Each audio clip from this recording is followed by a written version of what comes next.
Thousands of years ago, all this part of the world was covered in forest. Trees grew tall and strong. Trees ruled the world.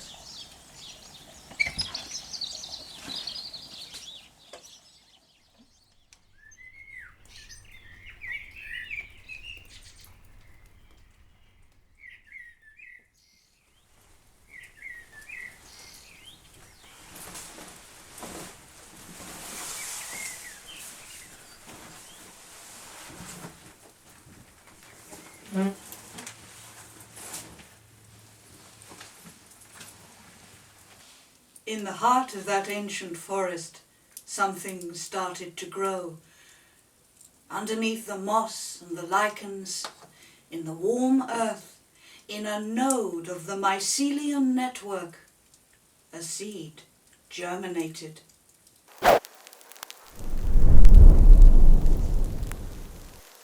But there was very little light. The canopy of the bigger and older trees overshadowed the sapling, so it had to struggle to get any sunlight at all for its new leaves and its roots. It had to reach up for the gaps between the bigger trees. It had to stretch and twist and lean and stretch again. And so as that sapling grew taller and stronger, it grew into a very funny shape. Years passed. The sapling became a strong young tree. And then people started coming into the forest.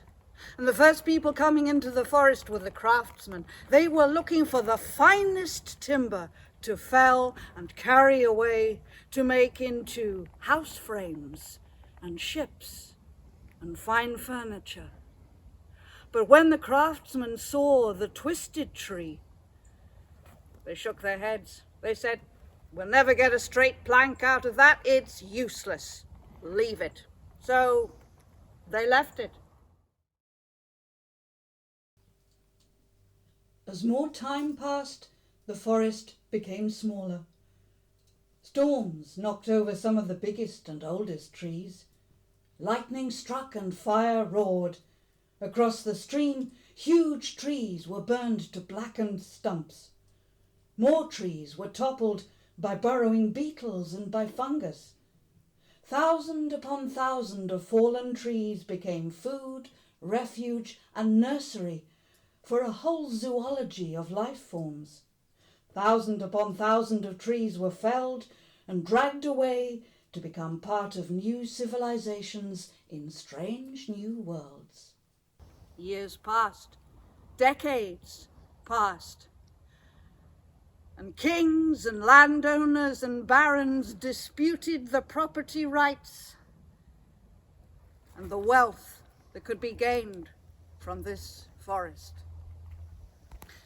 And then there were just woodcutters coming into the forest, and they were chopping down anything they could find to carry away to sell as firewood at the side of the road.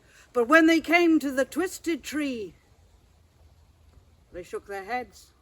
They said, "Well, look at the knots, look at the twists in that. If we sell that for firewood, it'll spit sparks all over the place. It's useless. Leave it." So they left it. A few years later, the twisted tree was the only one left of all that great forest. It stood in the middle of a town square, with cars and trucks and bikes snarling and growling all around.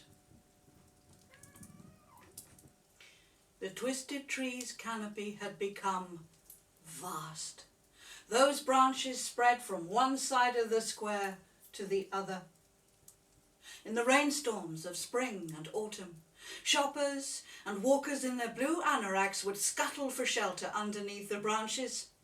At the wine festival, the green canopy kept everybody cool as they feasted all day and danced long into the night. In winter, the town council paid for fairy lights to be strung all around the lower branches. When it snowed, The effect was magical.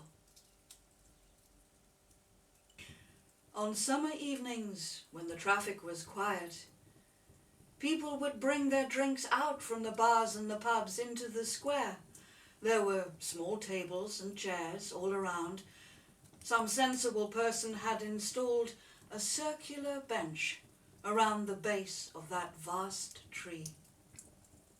And people of all ages would sit together and drink and play cards or chess and talk about their days and talk about their lives.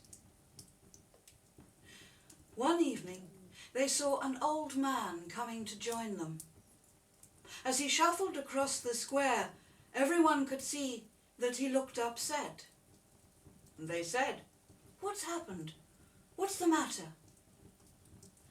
The old man was nearly in tears. He said, "My wife keeps telling me I'm useless. She says she doesn't like the way I do things.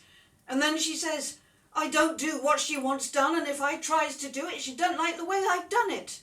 She goes on and on nagging at me, telling me I'm useless. So what's the point of being alive if I am useless?" One of the friends got up, put his arm around the old man's shoulder, and he said, "You see this tree that's been here all our lives, this tree that is a joy to us every day. Well, I tell you, if this tree had been useful the way people expected it to be, it never would have survived. But over the years, everyone said this tree was useless. If it had been useful, it never would have been left here to grow ancient and splendid and give us shelter from rain and sun. My friend, this tree is doing just fine, just as it is, and you are doing just fine, just as you are."